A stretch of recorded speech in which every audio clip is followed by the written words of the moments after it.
ด้านมืดของหน่วยรบพิเศษที่โคตรเก่งกับภารกิจปราบแก๊งค้ายารายใหญ่ในเม็กซิโกถึกทนทาน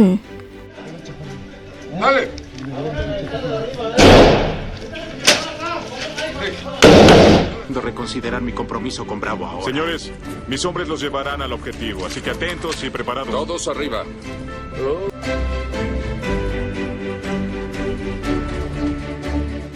สวัสดีค่ะกลับมาพบกันอีกเช่นเดิมนะคะกับช่องลอมคอมมานโดสช่องหน่วยทหารตำรวจของเราวันนี้โรสมีเรื่องที่น่าสนใจเช่นเคยค่ะถ้าพูดถึงการค้ายาเสพติดข้ามชาติหนีไปไหนไม่พ้นเลยก็คือประเทศเม็กซิโกซึ่งปัจจุบันก็ยังแก้ไม่หายในเรื่องนี้ต่อให้จะจับผู้นำไปแล้วหลายคนก็ตามแต่หากอยากจะรู้ว่าเบื้องหลังการจับแก๊งค้ายาพวกนี้หรือผู้นำตัวใหญ่ๆเนี่ยเขาใช้หน่วยปฏิบัติการหน่วยไหนในการจับกุมพวกอาชญากรเหล่านี้และหน่วยนั้นก็คือหน่วย FESAM รบพิเศษของกองทัพเรือนั่นเองค่ะหน่วยนี้ก่อตั้งมาได้อย่างไรและมีหน้าที่ทำอะไรกันบ้างวันนี้จะมาเล่าให้ฟังและก่อนที่จะไปรับชมกันก็ฝากกดไลค์เพื่อเป็นกำลังใจให้กันด้วยนะคะหน่วยรบพิเศษ FES หรือเรียกสั้นๆว่า GUARGIS เป็นหน่วยภารกิจพิเศษของกองทัพเรือเม็กซิโกก่อตั้งขึ้นอย่างเป็นทางการในปี 2001 เดิมรู้จักกันในชื่อ High Impact Group หรือกลุ่มที่มีผลกระทบสูงเป็นส่วนหนึ่งของการปรับโครงสร้างกองทัพเรือครั้งใหญ่ในช่วงการบริหารงานใหม่ของประธานาธิบดีบิเซนเต้ ฟ็อกเกซาดาในช่วงปี 2000 ถึง 2006 โดยกองกำลังพิเศษนี้นะคะทำหน้าที่เพียงปฏิบัติภารกิจปกป้องอำนาจอธิปไตยความมั่นคงและผลประโยชน์ของชาติไปจนถึงปฏิบัติการต่อต้านองค์กรการค้ายาเสพติดหน่วย FES มีความคล้ายคลึงกับหน่วย FER ของกองทัพบกเม็กซิโกโดยทั้งสองหน่วยได้รับการฝึกฝนและปฏิบัติการร่วมกันเป็นประจำค่ะซึ่งหน่วยนี้นะคะประกอบด้วยสมาชิกจากหน่วยรบพิเศษที่ถูกยุบไปแล้วที่เรียกว่า FESAM หรือหน่วยรบพิเศษของกองบัญชาการสูงสุดเดิมเนี่ยรู้จักกันในชื่อ Grupo de Alto Impacto หรือ GAI กลุ่มรบพิเศษระดับสูง FES ยังเป็นส่วนหนึ่งของกองบัญชาการสงครามพิเศษทางเรือและสังกัดอยู่ใน UNOPES หรือหน่วยปฏิบัติการพิเศษคำขวัญของ FES นะคะก็คือ Fuerza Espiritu Sabiduría ซึ่งแปลว่าความแข็งแกร่งจิตวิญญาณภูมิปัญญาตราสัญลักษณ์ประกอบด้วยรูปสมอซึ่งหมายถึงสถานะของหน่วยทหารเรือบนปีกคู่หนึ่งทับซ้อนกับโล่สีดำและสีน้ำเงินซึ่งมีสายฟ้าและอักษรย่อของหน่วยค่ะที่มาของหน่วยนี้เนี่ยสามารถสืบย้อนไปถึงกองพันทหารอากาศนาวิกโยธินในช่วงต้นทศวรรษ 1990 ภารกิจของหน่วยนี้มุ่งเน้นไปที่ปฏิบัติการพิเศษที่เป็นความลับสุดยอดและปฏิบัติการสะเทินน้ำสะเทินบกเพื่อปกป้องผลประโยชน์ทางทะเลของประเทศในปี 2001 กองทัพเรือเม็กซิโกได้จัดตั้งหน่วยรบพิเศษขึ้นโดยในช่วงแรกก็มีหน่วยรบพิเศษอยู่2หน่วยได้แก่ FESPA หรือกองกำลังพิเศษแปซิฟิกและ FESCO หรือกองกำลังพิเศษอ่าวเม็กซิโกหน่วยรบเหล่านี้นะคะได้รับการออกแบบมาโดยเฉพาะเพื่อสนับสนุนกองกำลังปฏิกิริยาสะเทินน้ำสะเทินบกที่เพิ่งจัดตั้งขึ้นจากนั้นในปี 2008 เนี่ยกองทัพเรือก็ได้จัดตั้ง FESCEN หรือกองกำลังพิเศษกลางในเมืองหลวงของประเทศหน้าที่หลักของ FESCEN เนี่ยก็คือการจัดกลุ่มกองกำลังพิเศษให้พร้อมสำหรับภารกิจสำคัญ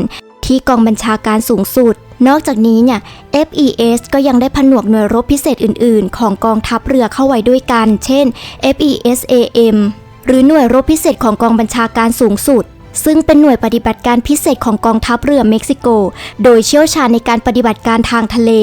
รวมถึงต่อต้านการก่อการร้ายและการปฏิบัติการโดยตรงสมาชิกจะถูกคัดเลือกมาจากหน่วยรบพิเศษของกองทัพเรือ FES และได้รับการฝึกเป็นประจำจากหน่วยรบพิเศษทางทะเลบางหน่วยจากประเทศอื่นๆเช่นหน่วยซีลของกองทัพเรือสหรัฐและหน่วยจู่โจมนาวิกโยธิน MARSOC เป็นต้นซึ่งหน่วย FESAM นี้นะคะก็ถูกยุบลงแล้วและผู้ปฏิบัติการได้รับมอบหมายให้ไปอยู่ในหน่วยรบพิเศษ FES ที่แตกต่างกันภายใต้การบังคับบัญชาร่วมของ UNOPES นั่นเอง ปัจจุบันนะคะยูโนเปสก็มีกำลังพลทั้งหมด 1,984 หน่วยประมาณ 6 กองพันที่ได้รับการฝึกอบรมอย่างต่อเนื่องและซับซ้อนมากขึ้นรวมถึงการปฏิบัติการโดยตรงการสู้รบระยะประชิดการปฏิบัติการในเมืองและการปฏิบัติการในป่าและทะเลทรายค่ะกลุ่มอาวุโสกลุ่มแรกของผู้ปฏิบัติงาน FES ได้รับการฝึกอบรมในหลักสูตรที่จัดขึ้นระหว่างเดือนเมษายน 2001 ถึงเดือนมิถุนายน 2002 โดยมีสมาชิกอยู่ 45 คน ซึ่งเป็นทหารผ่านศึกจากหน่วยที่ปัจจุบันก็คือ UNOPS หรือหน่วยปฏิบัติการพิเศษFES เนี่ยถือเป็นหน่วยปฏิบัติการทางทะเลที่ดีที่สุดแห่งหนึ่งของโลกเนื่องมาจากมีประสบการณ์มากมายในการปราบปรามการค้ายาเสพติดมีขีดความสามารถในการปฏิบัติงานที่สูงและเจ้าหน้าที่ก็ได้รับการฝึกอบรมในระดับที่สูงทั้งในประเทศและก็ต่างประเทศซึ่งโดยปกติแล้วนะคะก็จะได้รับการฝึกอบรมจากหน่วยคู่ขนานอื่นๆในส่วนต่างๆของโลกสมาชิกของหน่วยนี้ได้รับการฝึกอบรมจากหน่วยคู่ขนานของตนในสหรัฐอเมริกาสเปนและอิสราเอลปฏิบัติการที่ดำเนินการโดย FES ได้รับการจัดประเภทรวมถึงการสูญเสียชีวิตและความเสียหายที่เกิดขึ้นโดยไม่ได้ตั้งใจ FES ยังมีบทบาทสำคัญในสงครามต่อต้านการค้ายาเสพติดในเม็กซิโกพวกเขาดำเนินการภารกิจปฏิบัติการโดยตรงการรวบรวมข่าวกรองปฏิบัติการลาดตระเวนยึดบุคลากรอาวุธและสิ่งอำนวยความสะดวกจับกุมเจ้าหน้าที่บังคับใช้กฎหมายและภารกิจสังหารหรือจับกุมหน่วยนี้มีความสามารถในการทำสงครามนอกแบบทั้งในอากาศทะเลและบนบกโดยใช้ทุกวิถีทางในการแทรกซึมพัฒนารูปแบบการโจมตีและปฏิบัติการที่หลากหลายมากซึ่งรวมถึงการใช้เทคนิคการต่อสู้ใต้น้ำการโดดร่มการร่อนลงจากที่สูงการสู้รบในเมืองการซุ่มยิงและการใช้วัตถุระเบิดหน่วยเหล่านี้นะคะได้รับการจัดระเบียบมาอย่างดีฝึกฝนมาเป็นอย่างดีและมีอุปกรณ์พร้อมมากจึงสามารถปฏิบัติการได้อย่างอิสระในสถานการณ์ต่างๆทั้งบนบกทะเลและอากาศภายในหน่วย FES เนี่ยมีทีมชั้นนำหลายทีมเลยค่ะโดยทีมเหล่านี้ก็มีความเชี่ยวชาญในด้านการจู่โจมการแทรกแซงและการดำเนินการโดยตรงซึ่งทีมเหล่านี้นะคะโดดเด่นเป็นพิเศษก็มีทีมอูรอนทีมบิโบราทีมติกิโยทีมปูม่าทีมโรเบลซึ่งทีมนี้นะคะปัจจุบันถูกยุบไปแล้วค่ะหลักสูตรการฝึกอบรมของ FES มีระยะเวลาทั้งหมด4เดือนโดยแบ่งเป็น5ระยะโดยเริ่มจากการปฐมนิเทศเป็นเวลา4สัปดาห์ผู้เข้ารับการฝึกอบรมก็จะต้องฝึกซ้อมต่างๆเช่นการยิงปืนการป้องกันตัวเป็นต้นจากนั้นจึงเริ่มหลักสูตรร่มชูชีพขั้นพื้นฐานผู้ที่ผ่านหลักสูตรนี้ไปแล้วนะคะจะเรียนหลักสูตรการพับร่มชูชีพและการบำรุงรักษาหรือหลักสูตรการกระโดดร่มต่อด้วยหลักสูตรการบังคับบัญชาในป่าซึ่งเป็นระยะที่ยากที่สุดของหลักสูตรซึ่งรวมถึงสัปดาห์แห่งความเครียดซึ่งผู้เข้ารับการฝึกอบรมจะถูกผลักดันให้ถึงขีดจำกัดทางร่างกายและจิตใจเพื่อทดสอบความมุ่งมั่นของตนเองระดับการเตรียมตัวที่เข้มงวดสำหรับผู้สมัคร FES หมายความว่ามีผู้สมัครเพียงเล็กน้อยเท่านั้นโดยปกติก็ 20% หรือต่ำกว่านั้นที่สามารถเรียนจบหลักสูตรนี้ได้เพื่อปฏิบัติภารกิจและฝึกฝนคุณลักษณะของตนสมาชิกของหน่วยจะได้รับการฝึกอบรมเฉพาะทางดังต่อไปนี้ก็คือการกระทำโดยตรงการต่อต้านการก่อการร้ายโลจิสติกทางอากาศและภาคพื้นดินการสงครามสะเทินน้ำสะเทินบกการสงครามต่อต้านอากาศยาน CQB และยุทธวิธีการแทรกแซงการสนับสนุนทั่วไปแก่กองกำลังทางเรือการกระโดดร่มการทำสงครามทุ่นระเบิดข่าวกรองทางทหารการลาดตระเวนพิเศษการค้นหาและกู้ภัยหน่วยปฏิบัติการพิเศษการรบกับเรือดำน้ำและต่อต้านเรือดำน้ำและการสงครามบนผิวน้ำค่ะและใครสามารถเข้าร่วมหน่วยนี้ได้บ้างเฉพาะนาวิกโยธินที่ผ่านการทดสอบและการทดสอบคัดเลือกเท่านั้นจึงจะสามารถได้รับเลือกให้เข้าไปอยู่ใน UNOPS โดยจะเข้าสู่กระบวนการฝึกอบรมที่เข้มข้นที่กินเวลาตั้งแต่1ปีถึง1ปีครึ่งทั้งนี้นะคะขึ้นอยู่กับว่าผู้สมัครจะได้รับการยอมรับและต้องการที่จะเรียนหลักสูตรพิเศษต่อเนื่องเป็นเวลา6เดือนหรือไม่ซึ่งในช่วงแรกเริ่มหน่วยรบพิเศษของกลุ่มคอมมานโดเหล่าทหารเรือก็ได้ดำเนินการฝึกอบรมดังนี้ระยะเวลาหลักสูตร7สัปดาห์ในเมืองปูเอราโตเชียปาสการฝึกคอมมานโด การฝึกพิเศษประเภทนี้นะคะต้องอาศัยความแข็งแกร่งทางร่างกายและจิตใจอย่างมากจากผู้เข้าร่วมไม่จำเป็นต้องมีทักษะการกระโดดร่มโดยจะเกิดขึ้นในป่าดงดิบในพื้นที่โคลนและหนองน้ำในสภาพอากาศร้อนและฝนตกและมีการฝึกซ้อมที่มีความเสี่ยงสูงทำให้เป็นหน่วยรบพิเศษหลักสูตรนี้นะคะดำเนินการเป็น2ระ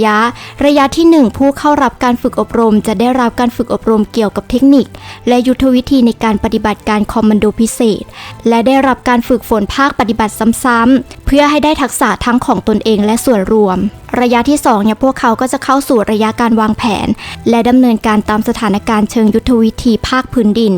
โดยนำเทคนิคและยุทธวิธีของปฏิบัติการคอมมานโดพิเศษมาใช้ระยะนี้ยังมุ่งเน้นไปที่การเพิ่มความเป็นผู้นำส่งเสริมการทำงานเป็นทีมและเสริมสร้างจิตวิญญาณแห่งทีมก่อนที่จะเข้าร่วมยูโนเปสนะคะและฝึกฝนอย่างเข้มข้นทั้งภายในและภายนอกประเทศลูกเรือในหน่วยรบพิเศษนี้ถูกแบ่งออกเป็น2กลุ่มก็คือกลุ่มหนึ่งได้รับมอบหมายให้ประจำการกองทัพเรืออ่าวเปอร์เซียที่เรียกว่ากองกำลังพิเศษอ่าวเปอร์เซีย FESCO และอีกกลุ่มหนึ่งก็ได้รับมอบหมายให้ประจำกองทัพเรือแปซิฟิกเรียกว่า FESPA ต่อมาเนี่ยได้มีการจัดตั้งกองกำลังพิเศษกลุ่มที่3ที่เรียกว่ากองกำลังพิเศษของศูนย์ FESCEN ขึ้นโดยตั้งอยู่ที่สำนักงานใหญ่ของศูนย์ CDMXโดยที่กองพันทหารราบนาวิกโยธินที่ 29เป็นหน่วยฐานในการส่งกำลังบำรุงผู้สมัครและหน่วยที่ได้รับการฝึกมาแล้วในระยะนี้เนี่ย FES ซึ่งชื่อยังสะท้อนถึงคติประจำหน่วยก็คือความแข็งแกร่งจิตวิญญาณและภูมิปัญญาประกอบด้วยสมาชิก460คน230คนสำหรับ FESCO และ230คนสำหรับ FESPAเพื่อเข้าสู่หลักสูตรการคัดเลือกเบื้องต้นสำหรับผู้สมัครหลักสูตรพื้นฐานผู้สมัครจะต้องเป็นนาวิกโยธินมีความประพฤติดีผ่านการตรวจสุขภาพทั่วไปมีอายุไม่เกิน34ปีและมีสภาพร่างกายที่ดีเยี่ยมผู้สมัครจะต้องวิดพื้น40ครั้งค่ะซิทอัพ40ครั้งวิ่ง 3.2 กิโลเมตรใน12นาทีและว่ายน้ำ50เมตรหากไม่ผ่านการทดสอบใดๆเหล่านี้ผู้สมัครจะถูกคัดออกทันทีเมื่อได้รับการเข้าเรียนในหลักสูตรขั้นพื้นฐานนี้แล้วนะคะผู้สมัครเข้ารับหน่วยรบพิเศษเนี่ยจะได้รับการฝึกอบรมเป็นเวลา11เดือนโดยจะได้เรียนรู้เทคนิคการยิงขั้นสูงการป้องกันตัวกิจกรรมการลาดตระเวนการจัดการอาวุธเฉพาะทางการกระโดดร่มการดำน้ำต่อสู้การแทรกซึมใต้น้ำการจัดการและการทำลายวัตถุระเบิดการเสริมสร้างความแข็งแกร่งทางจิตใจการทำงานเป็นทีมกลยุทธ์การลาดตระเวนการปฐมพยาบาลการรบในเมืองอุปกรณ์และกลยุทธ์การสื่อสารเทคนิคการโรยตัวและเทคนิคการเอาตัวรอดในสภาพแวดล้อมที่ไม่เอื้ออำนวยไม่ว่าจะเป็นในป่าบนภูเขาหรือแม้แต่ในทะเลทรายอย่างที่กล่าวไปค่ะมีเพียง15-20%ของผู้ที่ผ่านการคัดเลือกเท่านั้นที่เรียนจบหลักสูตรนี้เพื่อเป็นหน่วยรบพิเศษทางเรือจากนั้นจึงสามารถเลือกเรียนหลักสูตรอีก6เดือนหลักสูตรนี้เนี่ยใช้เพื่อคัดเลือกสมาชิกที่จะเข้ามาเป็นส่วนหนึ่งของยูโนเปสซึ่งเป็นกลุ่มคนชั้นสูงในฐานะสมาชิกที่กระตือรือร้นของยูโนเปสลูกเรือก็จะได้รับการฝึกทางทหารขั้นสูงและเฉพาะทางที่หน่วยบัญชาการภาคเหนือของสหรัฐอเมริกาและที่สถานที่ของกองทัพเรือสหรัฐอเมริกาซึ่งตั้งอยู่ที่ฐานปฏิบัติการสะเทินน้ำสะเทินบกในเมืองโคโรราโดรัฐแคลิฟอร์เนียซึ่งเป็นที่สอนหลักสูตรที่234สำหรับนาวิกโยธินสหรัฐอเมริกาและทีมหน่วยซีลของกองทัพเรือสหรัฐอเมริกาค่ะพวกเขานะคะยังได้รับการฝึกฝนจากกองกำลังทหารจากฝรั่งเศสอิสราเอลแคนาดากัวเตมาลาและโคลัมเบียในกัวเตมาลาเนี่ยพวกเขาก็ได้รับการฝึกอบรมพิเศษและหลักสูตรสำหรับหน่วยคอมมานโดไคบิเลสซึ่งในโคลัมเบียเนี่ยพวกเขาก็ได้รับการฝึกอบรมขั้นสูงและเฉพาะทางในโครงการที่เรียกว่า TEPLA ซึ่งเป็นโครงการที่ยูโนเปสคัดเลือกผู้ยิงปืนซึ่งได้รับการคัดเลือกโดยเซมาเพื่อเรียนรู้เทคนิคขั้นสูงที่สุดในการยิงปืนกลอัตโนมัติและกึ่งอัตโนมัติจากเฮลิคอปเตอร์สมาชิกหน่วยนาวิกโยธินพิเศษ FES เข้าร่วมหลักสูตร CTE มากกว่า10ปีหลักสูตรนี้สอนที่ศูนย์ผู้เชี่ยวชาญทหารราบนาวิกโยธินของกองทัพเรือโคลัมเบีย CEIM ในเมืองโคเวยัสประเทศโคลัมเบีย ซึ่งพวกเขานะคะพึ่งพาอุปกรณ์คุณภาพสูงจากสหรัฐอเมริกาและสหภาพยุโรปโดยใช้อาวุธดังนี้ Sig Sauer Sig 516 M4 Carbine FNP90 H&K Amp PSG-1 อาวุธอัตโนมัติ M249 M19 11A1 Glock 17 และ FN57 ปฏิบัติการที่ดำเนินการโดยหน่วยนี้ของกองทัพเรือเม็กซิโกเนี่ยเป็นความลับซึ่งเป็นเหตุว่าทำไมจึงยังคงเป็นความลับสาธารณะอย่างไรก็ตามค่ะเป็นที่ทราบกันดีว่าทีมโลเบลก็ได้เข้าร่วมในการปฏิบัติการแบล็กสวานซึ่งส่งผลให้สามารถจับกลุ่มเอลชาโปหัวหน้าแก๊งซินาโลอาคาเทลที่มีชื่อเสียงเฉาโฉได้นอกจากนี้นะคะทีมปูม่าก็ยังดำเนินปฏิบัติการโอเปราซิออนปาซินาอีกด้วยซึ่งเรื่องนี้นะคะได้กลายเป็นที่ทราบกันโดยทั่วไปจากวิดีโอที่บันทึกโดยพลเรือนซึ่งแสดงให้เห็นเฮลิคอปเตอร์สกอร์กี้ UH-60 Black Hawk กำลังใช้ปืนกล M134 ยิงกราดใส่มือปืนเบนทรานเลว่าปฏิบัติการดังกล่าวเนี่ยจบลงด้วยการลอบสังหาร LH2 เจ้าพ่อขายยาค่ะ FESAM นะคะซึ่งปัจจุบันรวมอยู่ใน FES แล้วเนี่ยยังคงมีบทบาทอย่างมากในสงครามยาเสพติดภายในประเทศโดยเฉพาะการจับกุมหรือสังหารสมาชิกระดับสูงหรือผู้นำของกลุ่มค้ายาปฏิบัติการทั้งหมดของพวกเขาเนี่ยถือว่าถูกจัดเป็นความลับแต่เมื่อวันที่ 16 ธันวาคม 2009 FESAM มีส่วนร่วมในการกำจัดอาร์ตูโร เบนทราเลวาอดีตผู้นำและผู้ก่อตั้งกลุ่มเบนทราเลวาพวกเขาบุกเข้าไปในคอนโดมิเนียมอัลติจูดที่เขาได้ใช้ซ่อนตัวอยู่ในเมืองโมเลลอส7 พฤศจิกายน 2010 ค่ะพวกเขาก็ยังเป็นส่วนหนึ่งของปฏิบัติการทางทหารครั้งใหญ่ของกองทัพเรือที่สังหารอันโตนิโอกาเดนาสกินเลนหรือที่รู้จักกันในชื่อโทนี่โทเมนตาหัวหน้ากลุ่มกราฟคาร์เทลเหตุการณ์นี้นะคะเกิดขึ้นระหว่างการเผชิญหน้าอย่างเข้มข้นถึง3 ชั่วโมงที่เกิดขึ้นในเมืองชายแดนมาตาโมโลสในรัฐตามาลิปัสในปฏิบัติการนี้เนี่ยพวกเขายังสามารถกำจัดนักฆ่าที่ได้รับการฝึกฝนมาเป็นอย่างดีหลายคนจากทีมรักษาความปลอดภัยส่วนบุคคลของพ่อค้ายาที่รู้จักกันในชื่อสกอร์เปียนได้สำเร็จด้วย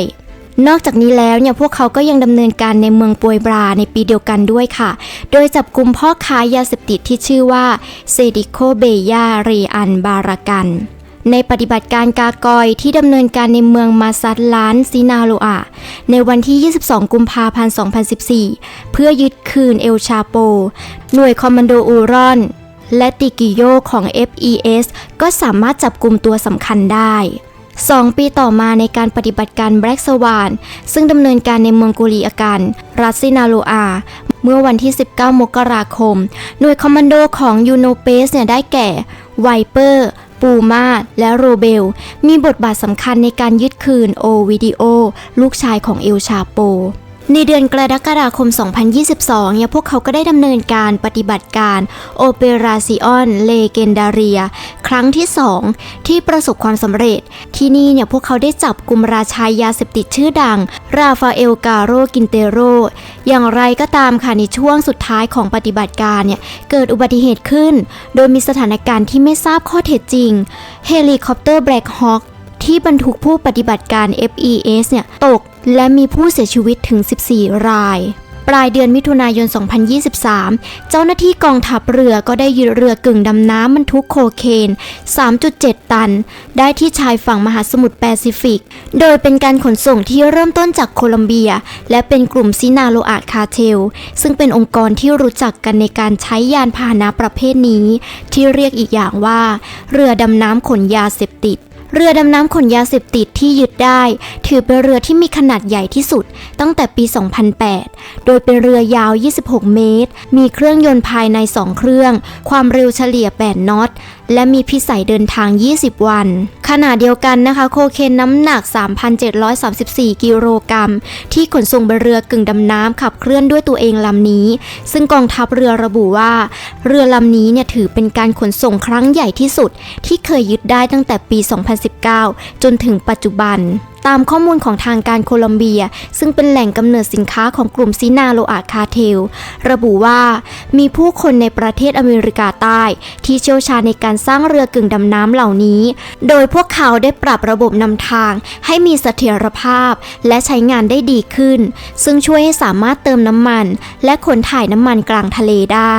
กลุ่มอาชญากรบางกลุ่มก็ได้จ้างช่วงเครือข่ายเฉพาะทางเพื่อสร้างเรือกึ่งดำน้ำสำหรับการค้ายาเสพติดห่วงโซ่การผลิตและการจำหน่ายยาเสพติดยังไม่ใช่ความรับผิดชอบของกลุ่มอาชญากรเพียงกลุ่มเดียวอีกต่อไป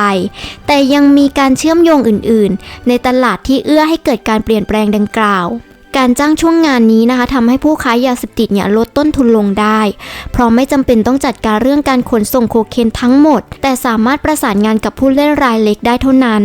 บางทีนะคะอาจจะเป็นเพราะเหตุผลนี้ทางการโคลอมเบียจึงพบผู้ค้ายาเสพติดจากองค์กรอาชญากรรมต่างๆร่วมมือกันขนส่งและชดเชยค่าใช้จ่ายของเรือเหล่านี้ซึ่งอาจมีมูลค่าหลายล้านเปโซกองทัพเรือโคลอมเบียยืนยันเมื่อเดือนพฤศจิกายน 2020 ว่าเรือกึ่งดำน้ำมีระบบไฟฟ้า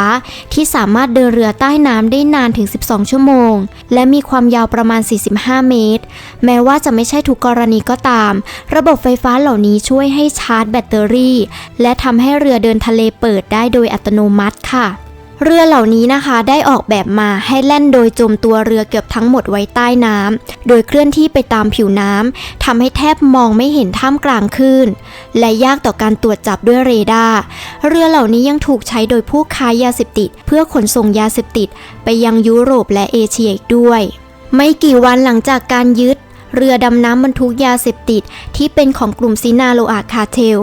กองทัพเรือก็ยังได้รื้อถอนแท่นลำเลียงยา15แท่นที่เรือเหล่านี้ใช้งานในมหาสมุทรแปซิฟิกซึ่งเป็นที่ที่ผู้ค้ายาเสพติดมาเติมน้ำมันและแลกเปลี่ยนยาค่ะในทางกลับกันนะคะก็มีผลกระทบเนื่องจากระดับประสิทธิผลและความรุนแรงที่สูงของหน่วยเหล่านี้ทำให้หน่วยเหล่านี้ถูกนำมาใช้เป็นหน่วยบังคับใช้กฎหมายในการปราบปรามการค้ายาเสพติดทางตอนเหนือของประเทศระหว่างเดือนพฤษภาคม 2017 ถึงพฤศจิกายน 2018 เจ้าหน้าที่ปฏิบัติการในเขตเทศบาลหลายแห่งในรัฐนูเวเลอองโคอาวิลาและตาเมาลิปัสโดยมีภารกิจในการโจมตีกลุ่มค้ายากรับคาเทลโลเซตัสและนอตเฮดเป้าหมายก็คือการกำหนดเป้าหมายไปที่ผู้ประกอบการและผู้นำระดับภูมิภาคของกลุ่มเหล่านี้เพื่อรับข้อมูลที่ละเอียดอ่อนและเปิดปฏิบัติการอย่างเป็นทางการในวงกว้างต่อองค์กรเหล่านี้ในแต่ละแห่งในช่วงเวลาดังกล่าวคาดว่าสมาชิกหน่วยที่เกี่ยวข้องก็มีส่วนร่วมในการหายตัวไปของบุคคลซึ่งพวกเขาได้ระบุตัวหรือสงสัยว่าเป็นสมาชิกของกลุ่มค้ายาที่มีอิทธิพลในภาคตะวันออกเฉียงเหนือของเม็กซิโกซึ่งหลังจากเหตุการณ์เหล่านี้นะคะคณะกรรมาธิการสิทธิมนุษยชนแห่งชาติ CNDH ได้ออกคำแนะนำและส่งถึงพลเรือเอกโฮเซราเฟลโอเคดาดูรันสำหรับอาชญากรรมการบังคับให้สูญหายและการประหารชีวิตนอกกฎหมายที่ถูกกล่าวหาองค์กร CNDH ได้อ้างว่ามีหลักฐานที่พิสูจน์การละเมิดสิทธิมนุษยชนอย่างร้ายแรงที่กระทำโดยเจ้าหน้าที่กองทัพเรือเมื่อวันที่ 11 ตุลาคม 2016 เมื่อผู้บังคับบัญชาซึ่งมีเจ้าหน้าที่กองทัพเรือระหว่าง 20-25 นายบนรถตู้ของทางการเข้าไปในโรงแรมในเมืองซิลดัดกามาโกโดยไม่มีเหตุผลทางกฎหมายและได้เข้าไปในห้อง2 ห้องเพื่อควบคุมตัวผู้ที่พักอยู่ที่นั่น4 คนและบุคคลสัญชาติอเมริกันอีกคนโดยไม่มีหมายจับหรือไม่มีการพิสูจน์ความประพฤติอันรุนแรงของอาชญากรรมใดๆ CNDH ยืนยันว่าการจับกุมดังกล่าวเป็นสิ่งที่ผิดกฎหมายและเป็นการตัดสินใจโดยพลการและระหว่างการควบคุมตัวเจ้าหน้าที่ทหารเรือได้ถอดกล้องวงจรปิดออกจากบริเวณแผนกต้อนรับของโรงแรมที่พวกเขาพักอยู่เพื่อป้องกันไม่ให้ข้อเท็จจริงถูกเปิดเผยและป้องกันไม่ให้มีหลักฐานใดๆที่เพียงพอที่จะพิสูจน์สิ่งที่เกิดขึ้นผู้ที่ถูกคุมขังถูกบรรทุกขึ้นรถบรรทุกของกองทัพเรือและออกเดินทางไปยังจุดหมายปลายทางที่ไม่ทราบแน่ชัดและไม่ทราบว่าอยู่ที่ใดจนถึงปัจจุบันถือเป็นการละเมิดสิทธิมนุษยชนด้านเสรีภาพและความปลอดภัยส่วนบุคคลของเหยื่อตามที่ได้บัญญัติไว้ในมาตรา 16 ย่อหน้า 4 ของรัฐธรรมนูญตามแถลงการณ์ของ CNDH ระหว่างเหตุการณ์ดังกล่าวนะคะลูกเรือยังควบคุมตัวบุคคลอื่นโดยพลการ ซึ่งพวกเขานะคะควบคุมตัวบุคคลดังกล่าวอย่างผิดกฎหมายและปล่อยตัวในวันถัดมาคำให้การของบุคคลดังกล่าวเนี่ยมีความสำคัญอย่างยิ่งในการผลักดันการสืบสวนคดีนี้จนนำไปสู่การออกคำแนะนำแก่กองทัพเรือเกือบ4 ปีต่อมาศาลนะคะได้ขอให้หัวหน้าเซมาคนปัจจุบันอย่าลงทะเบียนเหยื่อในทะเบียนแห่งชาติของผู้สูญหายและไม่สามารถระบุตำแหน่งได้4 ปีหลังจากเกิดเหตุการณ์หายตัวไปโดยดำเนินการค้นหายังมีประสิทธิภาพเพื่อค้นหาและนำเสนอพวกเขาในขณะที่ยังมีชีวิตอยู่หรือหากจำเป็นให้ค้นหาและส่งคืนร่างของพวกเขาให้กับครอบครัวนอกจากนี้ครอบครัวยังต้องลงทะเบียนในทะเบียนแห่งชาติของผู้สูญหายเพื่อให้พวกเขาได้รับการชดเชยความเสียหายอย่างเต็มที่ได้รับการดูแลทางการแพทย์และทางจิตวิทยาและได้รับค่าชดเชยหรือการชดเชยที่เป็นธรรมนอกจากนี้ก็ยังมีการร้องขอให้จัดหลักสูตรฝึกอบรมด้านสิทธิมนุษยชนให้กับบุคลากรของกองทัพเรือและนำกล้องถ่ายภาพวิดีโอและบันทึกเสียงมาใช้ในการปฏิบัติการเป็นประจำเพื่อให้มีหลักฐานว่าการกระทำของกองทัพเรือเนี่ยเคารพต่อสิทธิมนุษยชนเช่นเดียวกับที่เคยเกิดขึ้นในคำแนะนำอื่นๆที่ส่งถึงเซมาหรือกองทัพบกเม็กซิโกค่ะประวัติศาสตร์ของ FES แสดงให้เห็นว่าเป็นหน่วยรบพิเศษที่ได้รับการฝึกฝนมาเป็นอย่างดีมีประสิทธิภาพและมีพลังการทำลายล้างสูงการฝึกฝนคลังอาวุธและความจริงที่ว่าหน่วยนี้ประกอบด้วยหน่วยรบพิเศษที่ดีที่สุดในกองทัพเรือทำให้หน่วยนี้เป็นกลุ่มที่น่าเชื่อถือเช่นเดียวกับหน่วย FER กองกำลังตอบโต้พิเศษของกองทัพบกเลยหน่วยนี้นะคะเป็นคู่ต่อสู้ที่อันตรายมากสำหรับกลุ่มค้ายาของเม็กซิโกไม่น่าแปลกใจเลยค่ะที่ผู้บัญชาการทหารระดับสูงเนี่ยมองว่าหน่วยนี้เหมาะสมที่สุดสำหรับสงครามยาเสพติดของเม็กซิโกเมื่อพิจารณาจากความสำคัญที่รัฐบาลเม็กซิโกเนี่ยมอบให้ FES ยังคงเป็นส่วนสำคัญของแผนการของ SEDENA ในอนาคตอันใกล้นี้และนี่ก็คือเรื่องราวของหน่วย FES หน่วยรบพิเศษผู้แข็งแกร่งของเม็กซิโกค่ะเป็นอย่างไรกันบ้างคะชอบกันไหมหากชอบเรื่องนี้นะคะก็สามารถกดไลค์เพื่อเป็นกำลังใจให้กันรวมถึงกดติดตามเพื่อไม่พลาดคลิปใหม่ๆกันด้วยนะคะวันนี้นะคะโรยก็ต้องขอลาไปก่อนไว้เจอกันใหม่ในคลิปหน้าขอบคุณค่ะ